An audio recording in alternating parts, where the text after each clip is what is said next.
Vale, pues antes me gustaría presentarme para los que de pronto aquí no me conocen. Yo soy Alexandra Guzmán, soy psicóloga clínica, soy de Bogotá, Colombia, y bueno, estamos aquí tratando de dar justamente esa batalla en contra de todo este tipo de adoctrinamiento ideológico.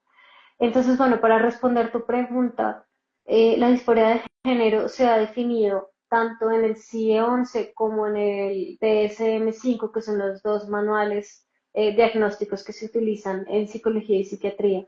Está definido como esa marcada incongruencia entre digamos, la identidad de género experimentada, como la persona se percibe, y el sexo asignado a nacer.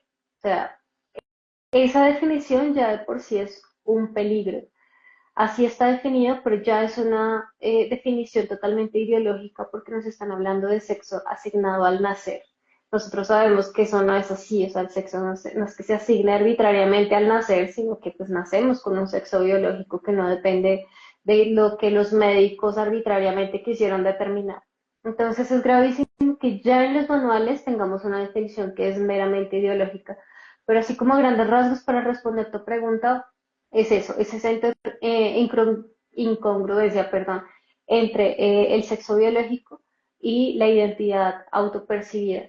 Es acompañada también de otro tipo de síntomas como el deseo de pertenecer al sexo opuesto, tener las características sexuales del sexo opuesto y una aversión, rechazo hacia las características sexuales propias.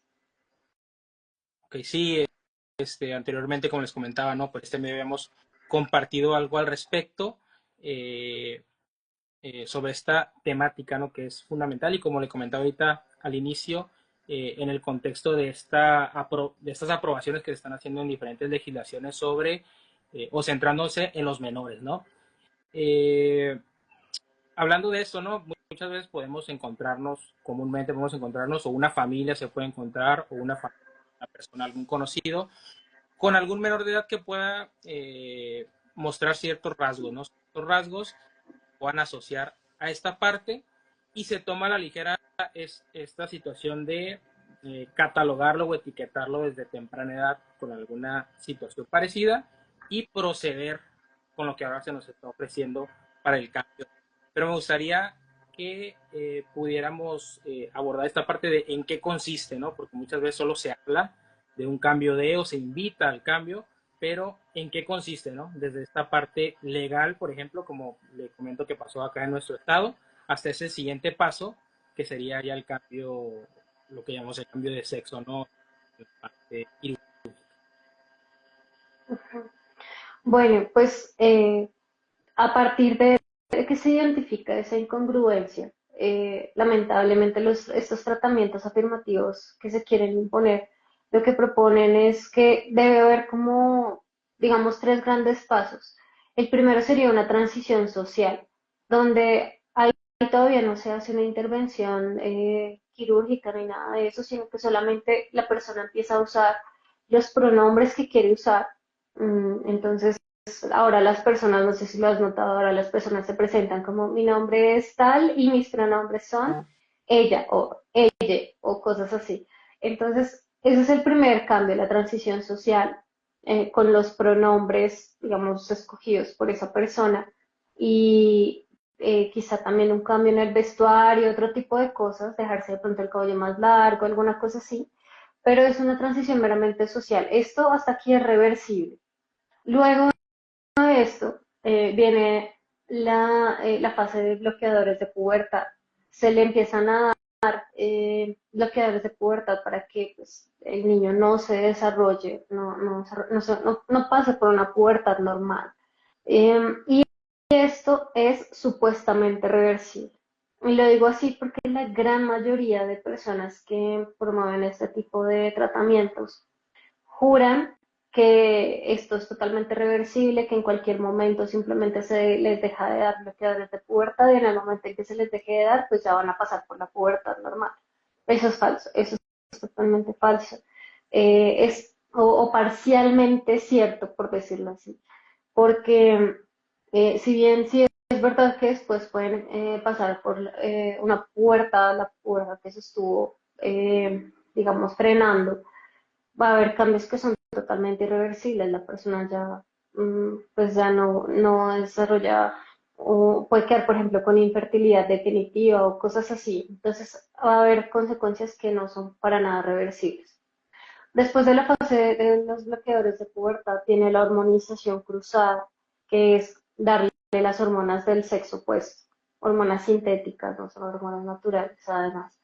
Esto igual supuestamente es reversible, se vende como que se les vende a las personas la idea de que en cualquier momento, cuando ya no quieran más, pues ya dejan de consumir las hormonas y ya todo para y no pasa nada, como si no hubiera pasado nada. Eso es totalmente falso, obviamente eso va a dejar consecuencias gravísimas que ya las iremos viendo.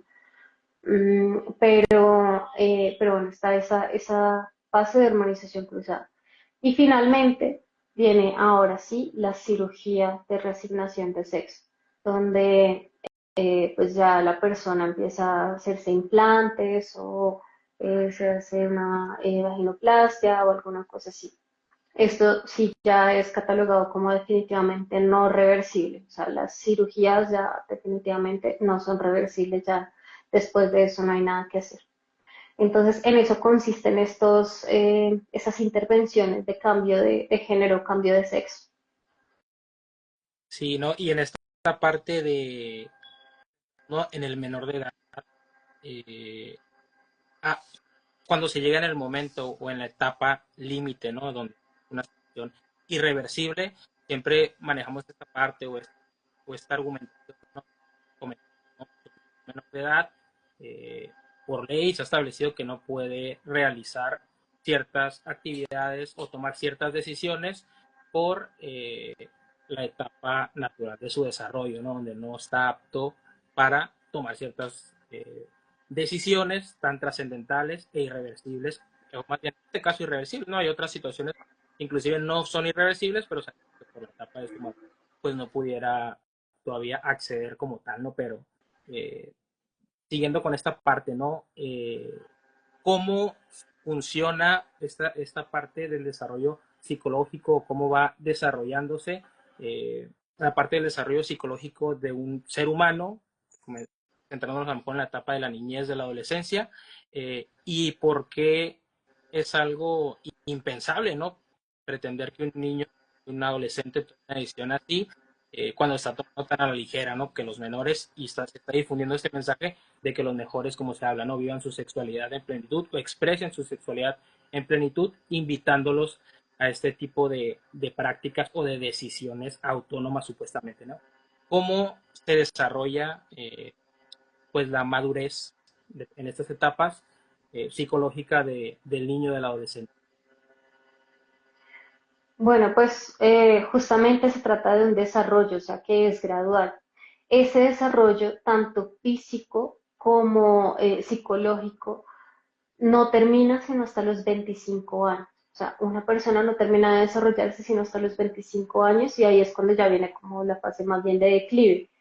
Pero es hasta los 25 años que el cerebro se termina de desarrollar. Entonces, nosotros vamos viendo cómo el niño va pasando por distintas etapas del desarrollo, donde empieza de un pensamiento, pasa de un pensamiento más egocéntrico, donde no tiene tanta comprensión de las cosas, no es capaz de pronto sentir tanta empatía y poco a poco a medida que va creciendo y que se va desarrollando, ya empieza a salir de sí mismo, ya empieza a ver que hay un otro que necesita esa empatía, ya no es todo alrededor de él mismo. Y así poquito a poco el ser humano se va desarrollando y va teniendo un nivel de pensamiento más desarrollado, un nivel de razonamiento más desarrollado, incluso muy de la mano del desarrollo moral.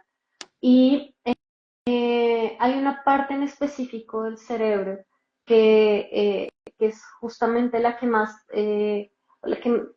tarda en desarrollarse, la última que se termina de desarrollar y es la corteza prefrontal del cerebro, la parte del cerebro que está más cerca a la frente y que se encarga de las funciones más elevadas del ser humano. Toma de decisiones, control de impulsos, razonamiento, moralidad, personalidad, la capacidad de planear y ejecutar acciones, establecer metas, todo este tipo de cosas.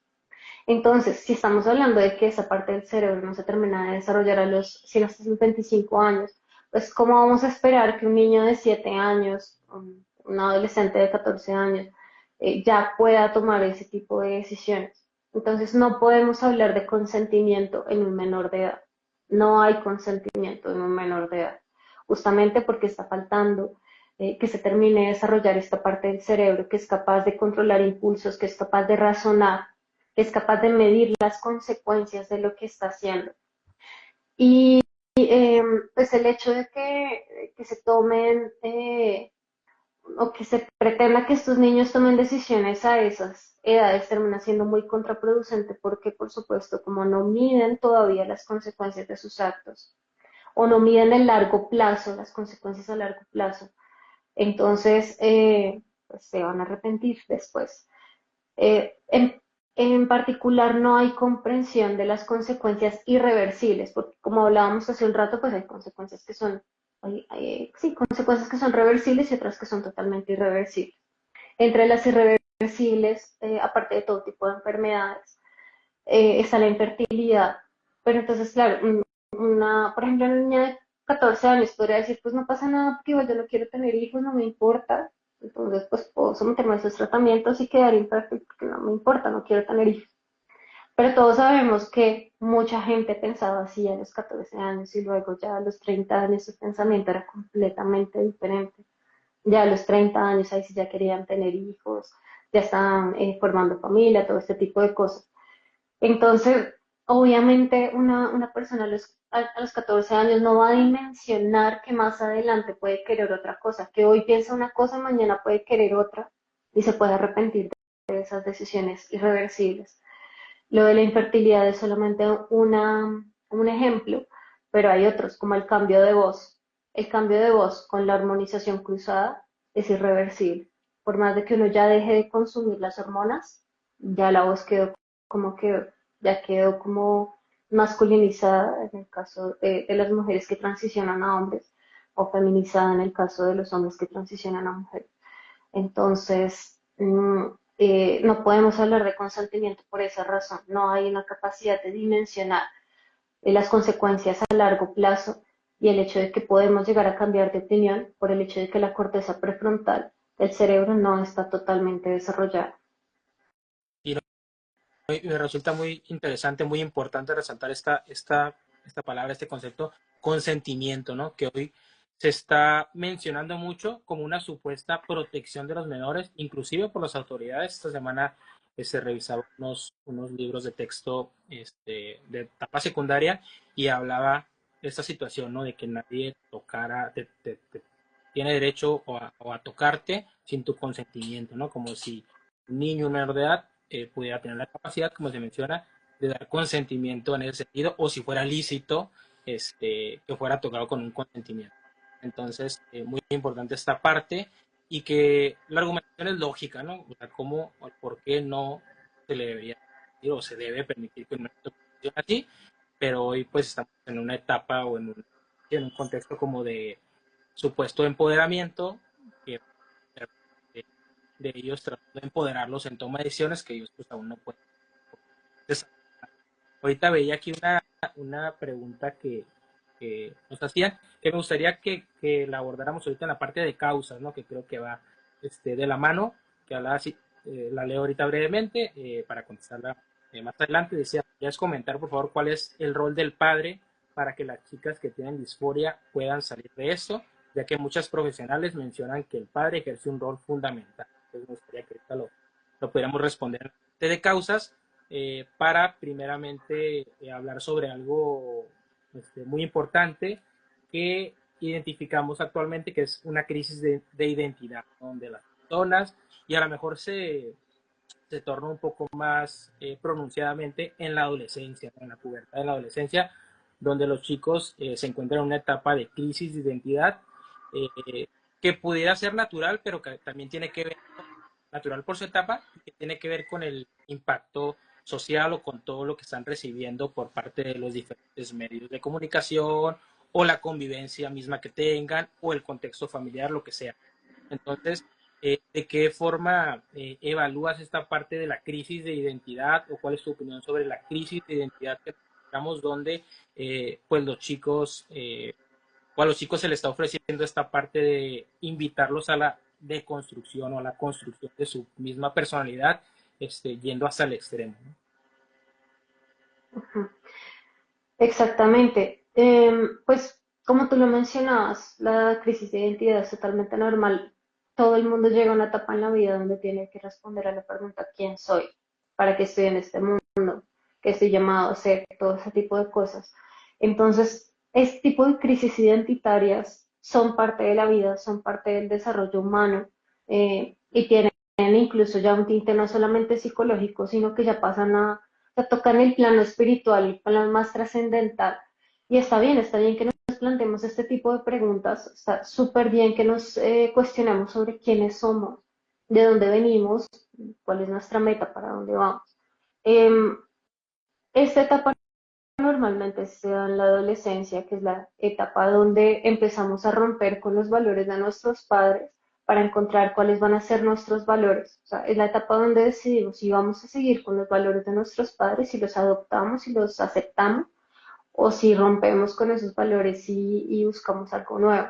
Entonces, pues esta etapa es normal, por eso la adolescencia suele ser como esta etapa tan crítica, tan de crisis, pero si le sumamos a eso una etapa de la historia marcada totalmente por la ausencia paterna, si le sumamos a eso una etapa donde básicamente el divorcio es la norma, donde prácticamente ya no quedan personas que tengan a sus padres juntos, donde la familia es desechable, donde solo importa que yo me sienta bien, si ya no me sirve, si ya no quiero estar contigo, pues te dejo. Entonces, si tenemos ese modelo de familia, que ya no es familia, o sea, literalmente tenemos la nada, la destrucción total de la familia, pues por supuesto que un adolescente que ya de por sí está pasando por una crisis identitaria no va a tener nada que agarrarse, nada, no va a tener referentes, eh, sus referentes que son sus padres, pues no son quizás los más saludables, los mejores modelos. Mm, no va a tener tampoco buenos modelos en la sociedad, en la industria del entretenimiento, en redes sociales, en donde sea, tampoco va a tener buenos referentes. Entonces, por supuesto que va a haber una completa crisis de identidad porque no hay de dónde agarrarse, no hay un modelo que uno pueda decir que sea rescatable. Entonces, están esos factores, la crisis de identidad propia de la adolescencia, luego tenemos la crisis de la sociedad en general y la crisis de la familia, y se le suma es un tercer factor, que es el que mencionabas, ¿no? La deconstrucción, o sea, el progresismo, las ideologías progresistas que vienen a destruirlo todo, porque eso es lo que hace el progresismo, destruir, simplemente destruirlo todo, lo que toca lo destruye. Entonces, viene a destruir lo poquito que quedaba de familia, lo poquito que quedaba de las personas, de la identidad de las personas, y viene justamente a deconstruir esa identidad. Mm, y pues cuando tú te construyes, pues no queda nada, o sea, literalmente quedas totalmente disociado, roto. Y luego, ¿qué vienen a hacer ellos? Construirte, pero a su manera, o sea, a lo que ellos digan que tú tienes que ser, lo que les sea funcional, con fines ideológicos y con fines políticos. Básicamente, personas que les, o sea, construidas a su gusto, por decirlo así, eso es lo que hace el progresismo. Entonces, eso es el peligro que tenemos y por eso definitivamente hay una crisis de identidad tan fuerte. Y luego de eso tenemos también que pues estas ideologías son completamente incoherentes, se caracterizan por ser incoherentes. Dicen que hay que romper con los estereotipos de género, pero luego te dicen que si quieres cambiar de sexo debes adoptar esos mismos estereotipos, o sea que si quieres, o sea, no podemos hablar de roles femeninos y masculinos, pero luego si quieres, si eres mujer y quieres ser hombre, pues entonces tienes que vestirte como hombre, tienes que cortarte el pelo, tienes que quitarte las boobies y así. O sea, es como que, o sea, nos están diciendo que eliminemos esos estereotipos y esos roles, pero nos están diciendo que entonces para querer ser lo que queramos ser tenemos que seguir esos estereotipos. Entonces es una contradicción todo el tiempo, y pues obviamente eso también va a quebrarnos identitariamente, o sea, ya perdemos la noción de quiénes somos. Y pues fuera de eso, si rompemos con esa espiritualidad de la que hablaba hace un momentico, pues ahí sí nos quedamos de sin nada si tampoco tenemos una espiritualidad, una fe en la que apoyarnos, pues ahí sí nos quedamos completamente sin identidad. Así que así creería o así analizaría yo esta crisis identitaria actual. Y, no- y regresando a esta parte, a esta palabra de la deconstrucción, pues con ella se invita al ser humano a eh, esta parte de construir a sí mismo como a ser su propio Dios, ¿no? A fuera un Dios o como si fuéramos dioses que construimos nosotros, donde obviamente sabemos que pues socialmente podemos atribuir nuestra conducta, nuestra personalidad a ciertos factores, tanto familiares como sociales de nuestra personalidad, pero pues esto va más allá. Ya también hablando de esta parte de los tratamientos, llamamos tratamientos más, como esta imagen que dice, ¿no? Si los genitales no definen zona, porque mutilarlos pues reafirma la contradicción total y es una contradicción pues lógica en una ideología, ¿no? Como la ideología. Entonces, eh, para continuar y yo creo que eh, integrar esta pregunta que hacían hace un momento, me gustaría hablar sobre las causas o posibles causas, porque considero que en este tema es muy importante como la causa en particular, ¿no? Por ejemplo, el doctor Pablo Muñoz nos comentaba, ¿no? Es que había un niño que perdió a su mamá y él recurría a tratar de tomar los objetos de su mamá, los zapatos de su mamá y demás, y lo atribuyeron o lo etiquetaron, como mencionaba al inicio, a que él estaba atrapado en el cuerpo equivocado, ¿no? Y esto terminó en una situación irreversible, ¿no? Desafortunadamente. Entonces, yo creo que tiene que ver y en este caso, pues podemos decir simplemente, no estaba atrapado en el cuerpo equivocado, simplemente él estaba pasando por una pérdida, que él la estaba expresando de esa manera, en ese momento, y una decisión de un supuesto profesional, pues destruyó su vida. Entonces, si nos pudieras hablar de las posibles causas que puedan propiciar pues lo que se llama la disforia de género, ¿no? Tanto las familiares, sociales, culturales que se puedan presentar. Y yo creo que implementar esta pregunta que nos hacían, ¿no? Del rol o de esta parte de la ausencia de la figura paterna o a lo mejor un padre que está presente, pero que a lo mejor no es un padre pues que refuerce positivamente en su hija y demás. ¿Qué posibles causas pueden aparecer en esta parte?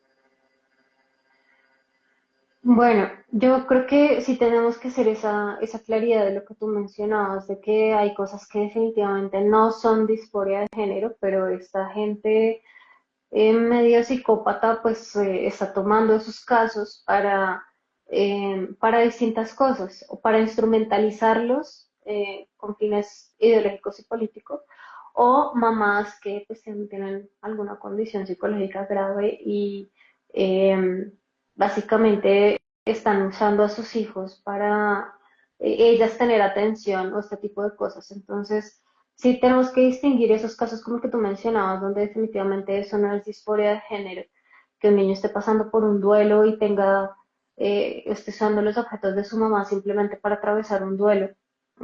Tampoco es disforia de género que a una niña le guste el azul o le gusten los carritos, o a un niño le guste el rosado y prefiera estar con niñas o ese tipo de cosas. Eso no es disforia de género y lamentablemente mucha gente, sobre todo profesores, están catalogando así a los niños solamente por eso. Y hablo de profesores porque tristemente ahora son ellos los que están, eh, o sea, son los primeros que están llamados, casi que obligados, a llevar a transicionar a los niños. O sea, en los colegios, como están imponiendo tanto la ideología de género, la teoría queer, entonces son los profes los que están casi que obligados a que si ven un niño con esas características, tienen que ya iniciar el protocolo de transición, cosa que es gravísima. Lo que tú decías al principio del live, sin consentimiento de los padres, sin avisarles ni siquiera. Entonces, eso definitivamente no es disforia. Ahora, en los casos donde de verdad sí hay disforia, tenemos que hablar de multicausalidad, no podemos hablar de un solo factor, no hay una sola causa y cada caso es único. En cada caso hay una mezcla de factores únicos, pero digamos que sí hay unas condiciones que se han encontrado científicamente y que son comunes a la mayoría de casos eh, que podría hablarse por lo menos de una correlación. Si no podemos hablar de causalidad, por lo menos hay una correlación muy alta. Es decir, las personas que tienen disforia de género también puntúan muy alto en otro tipo de trastornos. Entonces, esos trastornos, si me disculpan, los voy a leer para que no se me pase ninguno, pero esos trastornos son trastornos del estado de ánimo, como depresión, bipolaridad, trastornos de ansiedad, trastornos del espectro autista, que son unos de los más comunes. Hay muchas personas con disforia de género que en verdad lo que tienen es un trastorno del espectro autista de base. También encontramos ideación suicida, trastornos de la conducta alimentaria, trastornos de personalidad, trastornos psicóticos y además de trastornos encontramos heridas emocionales, haber pasado por bullying, abusos físicos y sexuales, separación o la pérdida de alguno de los padres, psicopatología en alguno de los padres, o sea que los padres tuvieran alguna condición de salud mental, entre otros, pero estos que mencioné son los más comunes. O sea que básicamente encontramos un montón de comorbilidades de base. Estos factores podrían estar o causando, o al menos correlacionando con la disforia de género. Dentro de esto entraría justamente la pregunta que hacían, que es el tema de la paternidad. Como decía hace un rato, estamos en una época marcada por la ausencia paterna y papá tiene un rol muy importante en la identidad de los hijos.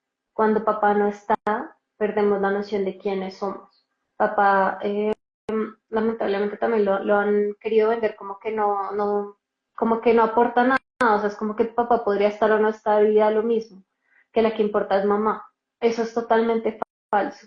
Papá sí importa, papá tiene un rol de protección muy fuerte, tiene un rol de cabeza del hogar y además tiene un rol en la construcción de la identidad de los hijos. Entonces, cuando papá no está, los hijos empiezan a tener estos problemas identitarios de no saber quiénes son, no saber de dónde vienen y no sentirse amados, además, no sentirse valiosos, porque pues si yo fuera hoy valiosa, papá estaría conmigo. Se empiezan a pensar este tipo de cosas. Así que papá sí tiene una incidencia fuerte en el desarrollo de este tipo de condiciones, no solamente en la disforia de género, sino, por ejemplo, también en la atracción al mismo sexo y otras condiciones. Mm, entonces, la figura de papá sí es clave.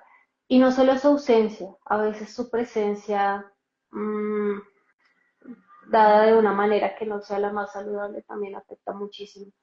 Papás con adicciones, que es muy común, o papás infieles, papás demasiado autoritarios, pero también tenemos el otro extremo, papás excesivamente como débiles, o sea, una figura masculina muy débil al lado de una figura femenina muy fuerte, o sea, una mamá demasiado fuerte y presente y un papá muy apocado. Eso también influye en el desarrollo de este tipo de condiciones. Como decía, esto es solamente uno de los tantos factores que pueden influir, pero no es el único. No es que porque ya una familia tenga esta dinámica, entonces ya sí o sí los hijos van a tener disforia. No, para nada. Tiene que haber una multicausalidad, pero sí son factores que influyen. Entonces podríamos hablar de esas causas. Además, ya más a nivel social, mmm, tampoco podemos ignorar que pues hay un efecto que han tenido principalmente las redes sociales y que está influyendo muchísimo, eh, sobre todo en aquellas personas que tienen vulnerabilidades preexistentes y a quienes se les vende la idea de que transicionando mágicamente todos sus problemas de salud mental van a desaparecer. Entonces, si por ejemplo tenemos una adolescente que está deprimida, que no está feliz con su cuerpo, que tiene un trastorno alimenticio, por ejemplo, y llega a un TikToker y le muestra su proceso de transición y se ve feliz y se ve como que encontró la luz porque transicionó y mágicamente todos sus problemas desaparecieron, pues esta niña que está pasando por muchas cosas difíciles va a decir, pues eso es lo que yo necesito, o sea, si a esta persona le funcionó, tal vez pues esa sea la solución para mí.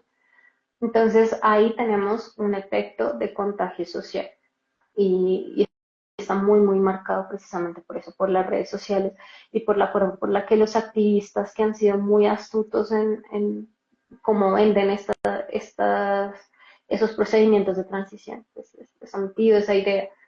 Em, entonces, estos adolescentes terminan así, terminan con este efecto de contagio social. Y lo que pasa después es que al momento de iniciar la transición, sí sienten un alivio. No podemos decir que no, sí sienten un alivio, pero ese alivio dura muy poco y luego empiezan a empeorar mucho, mucho más de cómo estaban antes de transicionar. Entonces sienten como un pequeño alivio, como de sentir como ya, como que esto era lo que necesitaba, y luego ya otra vez la ansiedad, la depresión, la ideación suicida, y súmale a eso que pues se hormonizaron y todos sabemos que cuando alguien está hormonal pues es una bomba emocional impresionante. Entonces si le están metiendo hormonas que no corresponden a su naturaleza, pues esta persona va a ser una bomba emocional tenaz y por eso empieza a empeorar todavía más la depresión, la ansiedad y todo tipo de trastornos. Así que terminan empeorando mucho más de cómo estaban antes. Y, y este tema de personas que de la nada aparecen diciendo que tienen disforia de género cuando antes no tenían ningún tipo de síntoma, es un fenómeno al que se le ha dado el nombre de disforia de inicio rápido. O sea, tenemos el efecto de contagio social, luego tenemos la disforia de inicio rápido, que es eso, que es como que de la nada aparecieron diciendo que tienen disforia, pero es por ese efecto de contagio social del que hablábamos hace un rato.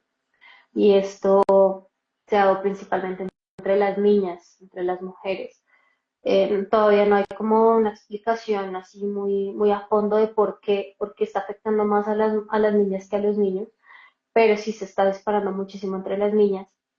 Y incluso estás haciendo que los niños y adolescentes que dicen tener disforia de género se han disparado en los últimos años hasta en algunos países un 4000%, en otros países un 7000%, que es una cifra absurda, es ridícula. Entonces, pues tenemos ese efecto a niveles astronómicos, o sea, hablar de un aumento del 7000% es una verdadera locura. Y ahorita escuchando la recordaba y ya lo he comentado mucho recordando cuando estuve en la carrera, recuerdo que en la materia de sexualidad humana eh, era tanta, o sea, básicamente el contenido era pues ir a adentrarse al tema de orientaciones sexuales y demás, y hacían demasiados test y ponían demasiados como contextos, y nos ponían ante diferentes situaciones donde al final del curso 9 de los compañeros resultaron que eran bisexuales y demás, porque era tanto como pues condicionamiento o el orillamiento hacia eso, ¿no? Y si te gusta tal cosa, y si has hecho tal cosa, o si quisieras experimentar tal cosa, es porque eres tal. Entonces, pues es increíble, ¿no? Y más, esto a lo mejor en una etapa pues ya de la adultez, no entrando a la adultez, pero qué decir en la niñez, la adolescencia. Y para continuar con esta parte de las causas y de la parte social, de, hablando en el sentido a lo mejor de lo que se puede llamar el contagio social, que se ya abordó un poco, ¿no? Los diferentes estímulos que se puede un adolescente, los que puede combatir un adolescente. Y hace tiempo tuvimos una transmisión con la doctora Martino, igual aquí por este medio, y coincidamos en una situación que yo lo había pensado desde hace mucho tiempo, no lo había escuchado o no lo había compartido con alguien, esta parte del impacto en particular en este momento en el que nos encontramos, el impacto que tiene ante la construcción de la identidad, de la cultura coreana, del anime coreano, que nosotros lo podemos ver tanto en las películas pues de personas reales, donde ves sus rasgos pues, de personas afeminadas o de personas y no identificas si es un hombre, si es una mujer, y llaman a los jóvenes o a lo mejor centrarnos en las chicas, en las adolescentes, y yo lo vivo en la actualidad a lo mejor con mis alumnos, muy centrado en admirar esta parte, ¿no? De la cultura coreana, los grupos coreanos, más, cuando a lo mejor 10 15 años atrás lo hacían, ¿no? con los grupos o las series y demás de Estados Unidos, ¿no? Entonces yo veo mucho este arraigo y veo como se genera un arraigo más profundo de gusto o de pertenencia ante toda esta cultura o la asumen como tal. Eh, y es una parte, ¿no? O sí, es una situación de contagio social, ¿no? No sé si nos pudiera comentar algo respecto a lo mejor el impacto, no sé si a lo mejor ha investigado algo al respecto, el impacto que tiene la cultura coreana, el anime, todo esto, en la definición de la identidad de los adolescentes y que puedan propiciar este tipo de confusiones a lo mejor en la identidad de ellos. Vale, justamente en estos días yo publicaba un análisis sobre eso, sobre las series coreanas y la manera como promueven ciertos valores en particular. Y, y sí, la cultura coreana pues tiene, eh, si bien tiene muchas cosas, o sea, es una cultura muy rica, también tiene unas red flags, por decirlo así, unas banderas rojas de mucho cuidado. La cultura coreana es muy centrada en el honor, pero el honor mal entendido. El honor en cuanto a, o sea, es medio narcisista en el sentido de que solo importa la imagen que tú des, quién presume más, quién está en una mejor posición, quién tiene más dinero, quién tiene el hijo más exitoso, quién entró a la universidad de más renombre, todo este tipo de cosas. Entonces, es una cultura llena así como de honor, pero un honor mal entendido, es decir, un puro narcisismo. Eh, Eso incluye también la parte estética. Es indudable que ellos tienen una obsesión por la estética, pero muy malsana, demasiado. Si ya de por sí todo el mundo tiene problemas con la parte estética, o sea, en cualquier país del mundo te vas a encontrar que debería ser delgada, que deberías, no sé, tener tal altura o deberías tener tales medidas o este tipo de cosas.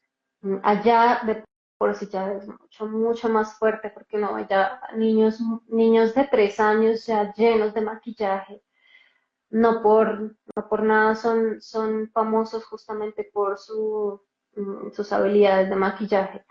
Y es que de verdad uno ve los niños ya desde muy pequeños obsesionados con el maquillaje porque están totalmente obsesionados con eso, con la apariencia. Y eso incluye a los hombres también, ya no solo las mujeres, sino también los hombres. Entonces vemos a los hombres completamente maquillados, muy feminizados, por lo menos en apariencia. Tal vez no tanto en actitud, porque pues si tú ves una serie coreana, por ejemplo, tú ves que el hombre es muy masculino, o sea, el hombre todavía tiene mucho ese rol de el que protege, el que provee, el que cuida, eh, el que salva a su pareja, el que va y o sea, como que sale en rescate de la princesa, por decirlo así, está mucho todavía esa noción que no está mal. Entonces, no es que en actitud esté feminizado, pero sí por lo menos visualmente. Todo es como muy de apariencias. Mm, Habría que ver si hay algún estudio o algo así que correlacione eso con un aumento de la disforia de género. No he visto nada similar a eso, por lo menos no se ha demostrado científicamente.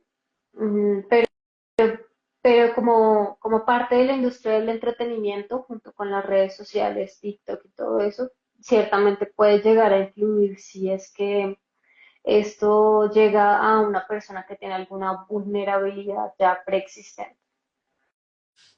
Y, ¿no? Y también como pudiera entender como lo comentaba ahorita, ¿no? A lo mejor las chicas que ven como ese modelo o ese ideal, o sea, como en todo, pues hay de todo, ¿no? Hay chicos que pueden expresarse en una serie o en un grupo musical, pues de forma, pues con roles o con un atuendo o una forma de estética, pues tomada como masculina y otro más feminizado y a lo mejor podemos identificar a lo mejor que las chicas están siendo a lo mejor atraídas o ven como un modelo de atracción a un chico con rasgos femeninos, ¿no? Un poco más feminizados y se pudiera ver la correlación. Y yo comentaba igual con la doctora, ¿no? Esta parte de la existencia de algún estudio o de investigación, alguna información que se centre en esta parte, porque yo lo notaba mucho como que en mi contexto, ¿no? En los jóvenes con los que tenía relación,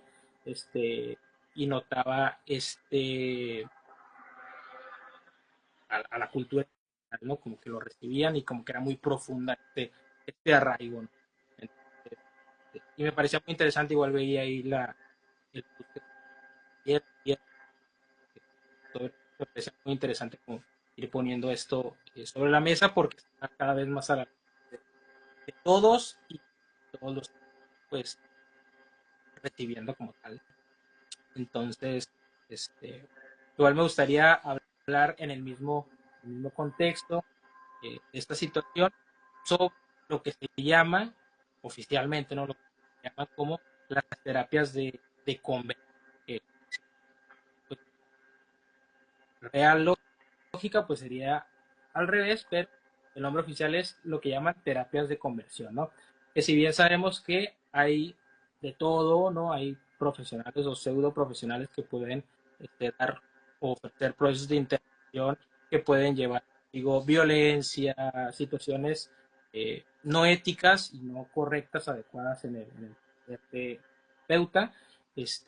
Hay aquellos que ofrecen o pueden ofrecer una intervención este, pues correctamente, ¿no? Pegándose a alguna corriente psicológica para buscar acompañar a aquella persona que libremente decida tomar una terapia respecto a su orientación sexual o alguna confusión al respecto.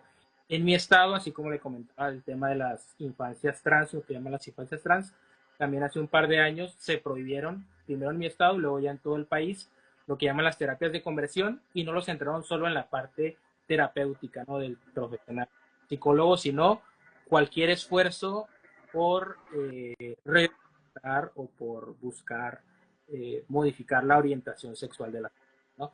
Entonces, no sé cómo esté este tema en Colombia y pues me gustaría escuchar también su opinión al respecto, ¿no? Sobre el tema de terapias de conversión en general, la prohibición de la misma y cómo podemos poner en perspectiva eh, lo que llaman una terapia de afirmación contra una intervención efectiva de lo que se puede llamar las terapias de conversión, ¿no? Para aquella persona que libremente decida recibir un acompañamiento terapéutico. Vale, sí, efectivamente esos proyectos de ley han estado intentándolos y poner en todos los países. También aquí en Colombia lo intentaron aprobar el año pasado. Gracias a Dios se cayó, no alcanzó a ser aprobado, pero seguramente lo van a volver a pasar. Va a volver a entrar a debate, es lo más probable.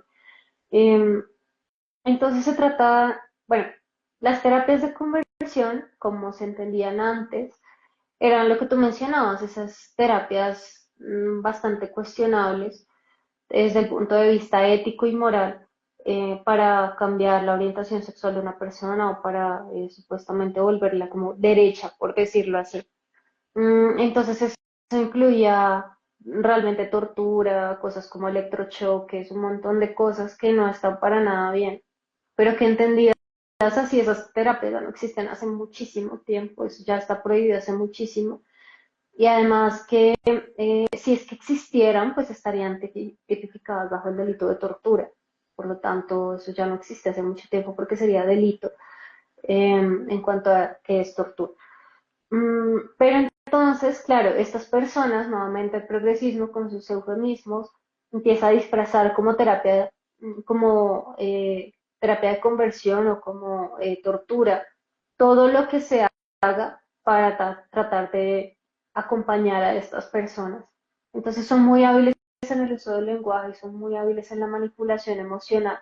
Entonces, cuando intentaron aprobar ese proyecto de ley aquí en Colombia, yo participé en el debate y entonces había gente de parte de cada bando, unos a favor del proyecto de ley y otros en contra. Entonces los que estaban a favor de prohibir las terapias de conversión, obviamente ideologizados y manipuladores, pues, empezaron a contar unas historias que realmente no tienen nada de tortura, pero lo contaban ahí como si les hubieran hecho lo peor del mundo. Es como, no me llevaron al sacerdote y el sacerdote me dijo que tenía que ayunar y cosas así. O sea, el ayuno es una práctica espiritual de todas las espiritualidades que a ti te recomienden ayunar, eso no es tortura. Y tú verás si pues lo asumes o no, si lo quieres hacer o no. Entonces empezaron a contar unas historias muy ridículas, por decirlo así, pero las contaban casi que llorando y las hacían pasar por tortura.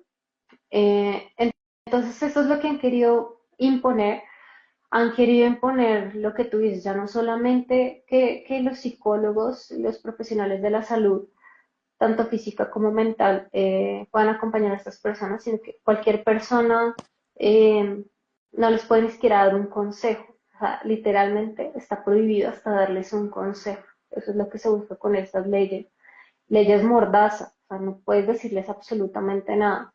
Y es eh, contradictorio como todo el progresismo, porque, o sea, ¿cómo es que tú sí puedes ser lo que quieras ser si es que es para volverte homosexual, bisexual, o para cambiar de género o este tipo de cosas? Pero para volver a la heterosexualidad, no, para eso sí no, para eso sí nadie te, no, no, eso está prohibido que quieras volver a ser heterosexual.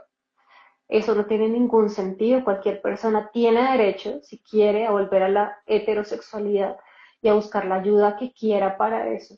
Pero entonces aparecen estas leyes que lo prohíben, lo penalizan, desde multas hasta cárcel, hasta la pérdida de custodia de los hijos, un montón de cosas.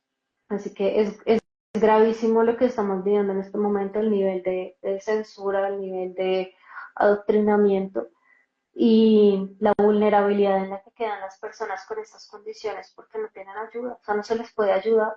La persona que les ayude se expone a todo tipo de sanción. Entonces, estas personas se quedan completamente solas. Es muy grave, es bastante grave.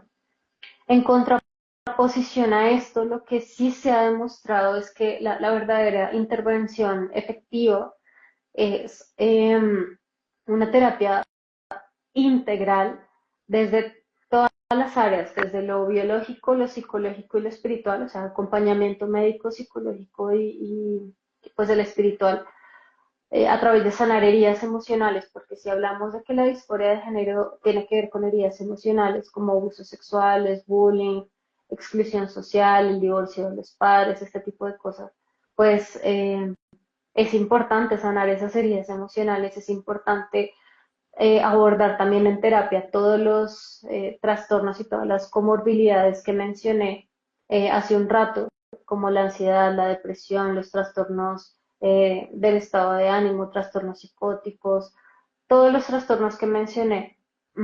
Eso es importante trabajarlo porque si no, pues la disforia va a seguir ahí. O sea, el síntoma de lo que está pasando adentro va a seguir presente si todas esas cosas no se abordan.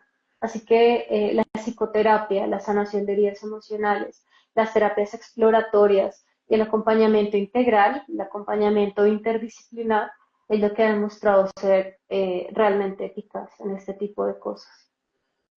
Y ahorita que mencionaba esta parte de qué forma los promotores de esta agenda ven una posición y otra, ¿no? Cómo ven a aquel que un día descubre o lo hacen descubrir por medio de alguna terapia que tiene otra orientación sexual y aquel que tomó esa decisión de vivir en otra orientación sexual y quiere revertir la situación con el argumento de no hay nada que curar, ¿no? No hay nada que curar, no hay nada malo en ti, no tienes por qué eh, regresar o buscar reorientar tu sexo biológico, ¿no?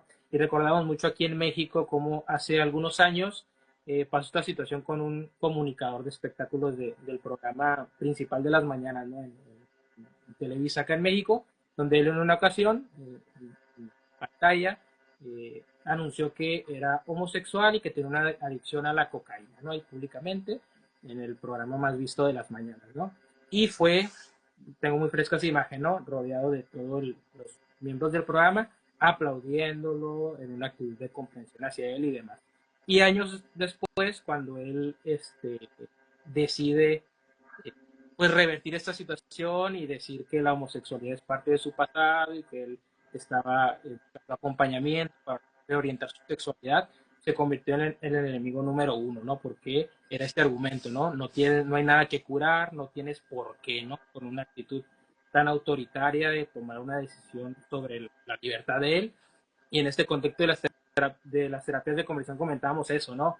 O sea, básicamente la libertad de una persona que libremente, un adulto que libremente decide buscar un apoyo profesional contra la autoridad de los padres de familia que deciden por apoyo para los hijos y contra la libertad de su por donde se vea, es una agenda autoritaria esta parte de la prohibición. Sí, Y totalmente. igual para ir concluyendo, eh, hablamos en general, ¿no? De una agenda, ¿no? Que se mueve una agenda o sí, una forma de supuesta normalidad a la que se quiere llegar, ¿no? Entonces, ¿quién o de quién podríamos decir que está detrás de agenda o quiénes puedan estar detrás de esta agenda? A lo mejor centrándonos en aquellos que van o que buscan generar leyes o establecer normativas que atenten o que vayan directamente dirigidas hacia los menores de edad. Bueno, ¿quiénes en primera medida están los organismos supranacionales que financian todos estos lobbies? La mayoría de lobbies LGBTQ en nuestros países están financiados, por ejemplo, por Soros, por ciertas ONGs, este tipo de cosas, BlackRock, bueno, varios organismos ahí que financian todo este tipo de cosas, que financian no solamente el tema de la disforia de género, y la ideología de género, sino el aborto, la eutanasia, todo ese tipo de cosas. Entonces, en primera medida tenemos eso. Y son personas que insisten una y otra vez, por eso te decía hace un rato que acá seguramente en Colombia van a volver a pasar ese proyecto de ley, porque estas personas son así, estas organizaciones supranacionales son así, es como que se inmiscuyen en las políticas de los países a la fuerza hasta que lo logran, insisten una y otra vez, golpean hasta que lo logran. Mm, Aparte de esto tenemos pues el negocio farmacéutico, ¿no? O sea, no podemos negar que detrás de esto están las farmacéuticas, porque obviamente pues es un negociazo el tema de la disforia de género. En primera medida, lo que cuestan los bloqueadores de pubertad, y luego de eso, eh, tengo algunos datos acá de ese tipo, de los valores, de lo que cuesta ese tipo de cosas. Entonces, por ejemplo, mmm, los bloqueadores de pubertad al mes pueden costar $1,200 al mes. Y luego la hormonización cruzada, que es de por vida, o sea, de por vida te toca consumir las hormonas del sexo opuesto, puede costar entre 40 a $200 mensuales. Imagínate pagar eso mensual de por vida. Y luego, pues también tenemos lo que cuestan las cirugías de reasignación de sexo, aunque esas sí se pagan pues una sola vez, pero pues sigue siendo un negociazo. Entonces, los que están detrás de eso también son las farmacéuticas, y que se lucran además de tener pacientes crónicos. O sea, estas personas, las personas que transicionan se vuelven pacientes crónicos, y los tratan mm, como de enganchar desde muy temprano en la vida. En las clínicas hay pacientes que están transicionando desde edades como los 3 años de edad. O sea, esto es brutal que un niño de 3 años lo tengan transicionando. Y es donde yo digo, hay mamás enfermas que están realmente haciéndole esto a sus hijos por temas de ellas, o sea, psicopatologías de ellas, porque ellas quieren pues ser cool, ¿no? Como es moda ahora tener el hijo trans o ese tipo de cosas, o porque querían, o sea, si querían una niña y nació un niño o ese tipo de cosas.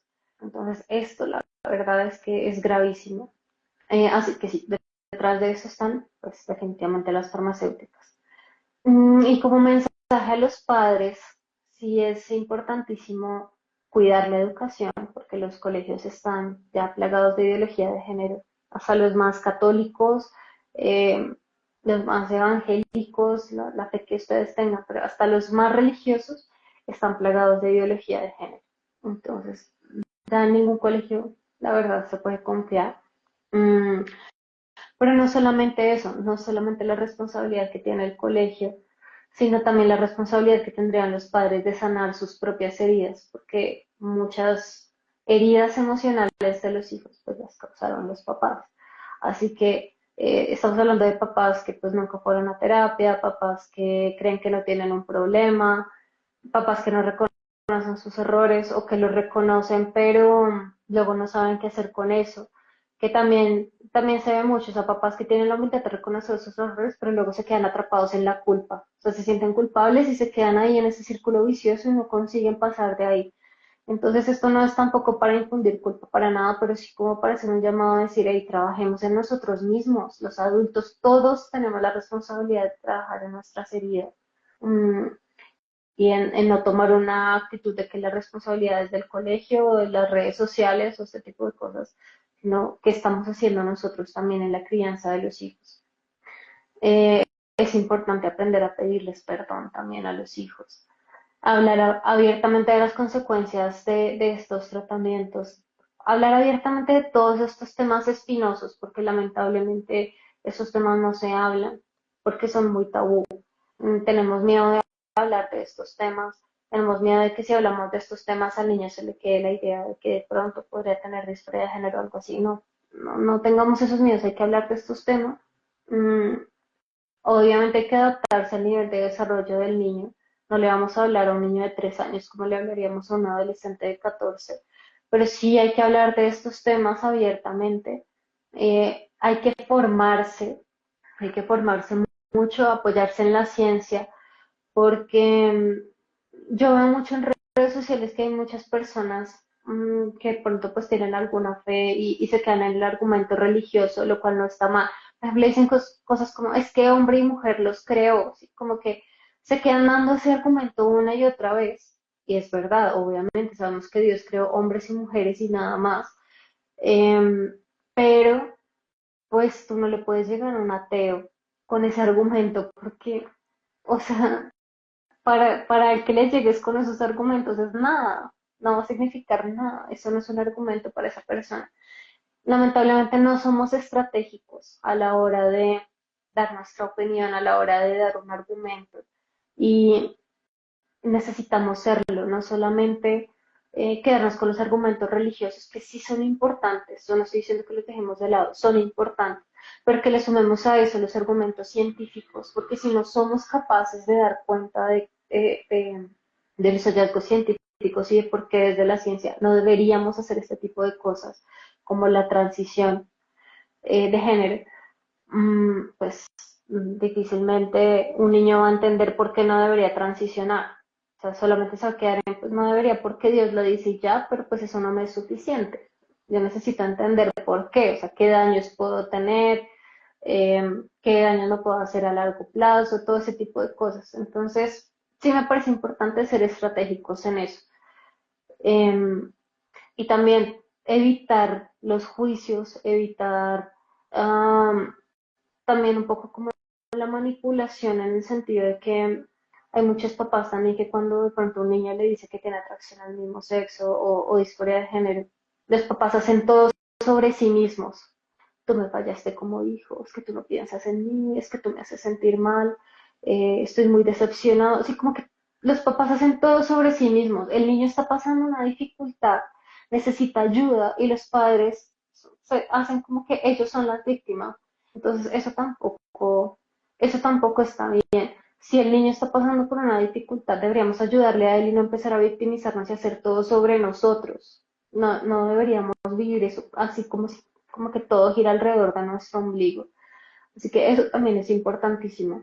Y finalmente, es importante tener una figura tanto masculina como femenina, sanas, no sexualizadas, como padres. Es decir, si por ejemplo un niño tiene mm, disforia de género o atracción al mismo sexo, pues qué importante que el progenitor del mismo sexo pase tiempo con él, le dé muchos abrazos, muchos besos, mucho contacto físico no sexualizado, o sea, saludable, un contacto físico sano, puro, porque eso sana porque eso es justamente lo que esta persona está necesitando, esa masculinidad sana. Así que ese compartir con el progenitor del mismo sexo, sanar las heridas con el padre del mismo sexo es clave. Y en los casos donde no esté presente por fallecimiento o porque se desapareció, por lo que sea, pues alguna persona que de alguna manera ayude a cubrir ese rol, el abuelo, el tío, el sacerdote, no sé, alguien que ayude como proveer un modelo masculino o un modelo femenino sano. Entonces, esa sería mi recomendación. Sí, de acuerdo, ¿no? La importancia en todo lo que dice respecto a entonces la familia, ¿no? O sea, qué tan importante es y qué relación tiene este tema y en muchas de las causas a lo mejor que pudieran propiciarlo dependiendo de la situación. Una de las más importantes sin duda sería la familia, ¿no? Cuando hay ausencia, ya sea físicamente o cuando pues no se cumple con el rol o cuando no hay una buena convivencia o pues cuando la familia o los padres pues fallan, ¿no? En esa situación, ¿no? Muchas veces, o yo creo que a lo mejor pues, el padre nunca va a querer ocasionar una situación negativa a su hijo, pero pues puede llegar a fallar, no puede llegar a no estar para aquel hijo que lo necesita y qué importante es la familia, ¿no? Cuando hablamos que socialmente a lo mejor se le quiere quitar ese valor o esa importancia a la familia, sin duda la familia, las relaciones en la familia, pues son los que propician lo mejor, los mejores ciudadanos y también pues aquello que pues está más desgastado y que lastima, que fractura la sociedad, ¿no? Entonces, pues antes de irnos, no sé si quiera compartir algún mensaje para posteriormente agradecerle por acompañarnos.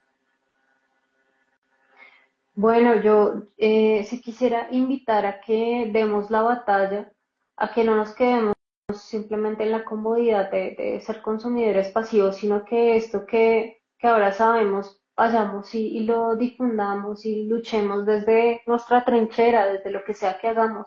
Yo doy la batalla desde la psicología y desde la fe católica, em, pero desde donde sea, si somos médicos, abogados, amas de casa, lo que sea, demos la batalla porque necesitamos valientes que hablen, que no se callen por culpa de estas leyes mordaza, que dejen de pensar también que en el rechazo social o este tipo de cosas. Entonces demos la batalla, pero también la invitación sería que empecemos por nosotros mismos, en el sentido de que si nosotros no somos testimonios, si nosotros no somos coherentes, pues difícilmente ese mensaje va a llegar.